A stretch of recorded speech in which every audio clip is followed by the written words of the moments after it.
تو دیوانه، ما را که برد خانه. من چند تو را گفتم، کم خورد و سه پیمانه.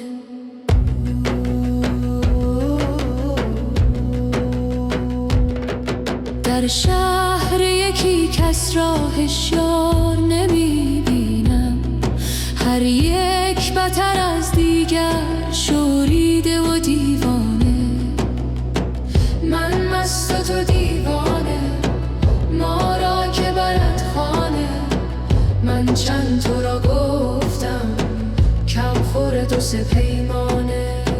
جانا به خراباتا تا لذت جان بینی، جان را چه خوشی باشد بی صحبت جانانه.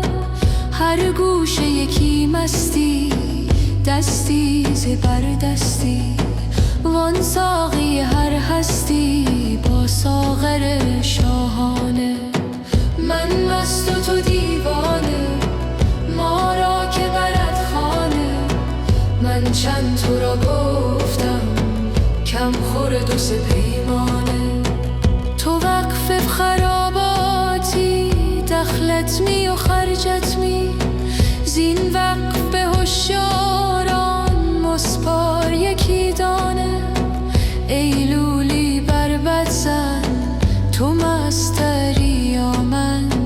ای پیش چو تو مستی، افسون من افسانه. من مست و تو دیوانه، ما را که برد خانه. من چند تو را گفتم، کم خورد و سه پیمانه. از خانه برون رفتم، مستیم به پیش آمد. در هر نظرش مزمر، صد گلشن و کاشانه. چون کشتی بی لنگر، کج می شد و مج می شد. وز حسرت او مرده، صد عاقل و فرزانه. من مست و تو دیوانه، ما را که برد خانه. من چند تو را گفتم، کم خورد و سه پیمانه. گفتم ز کجایی تو، تسخر زد و گفت ای جانه.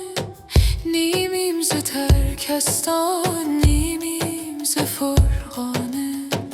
نیمیم ز آب و گل، نیمیم ز جان و دل. نیمیم لب دریا، نیمی همه دردانه.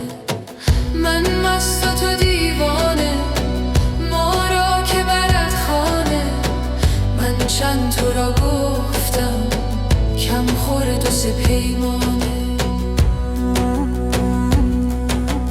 گفتم که رفیقی کن با من، که منم خویشتت. گفتا که بنشناسم من خویش ز بیگانه. من بی دل و دستارم، در خانه خمارم. یک سینه سخن دارم، هین شرح دهم یا نه. من مست و تو دیوانه، ما را که برد خانه. من چند تو را گفتم، کم خورد و سه پیمانه. در حلقه لنگانی می بایدت لنگیدن. این پن ننوشیدی از خواجه اولیانه. سر مست چنان خوبی، کی کم بود از چوبی. برخاست فغان آخر از ستون حنانه. شمس الحق تبریزی، از خلق چه پریزی. اکنون که در افکندی، صد فتنه فتانه.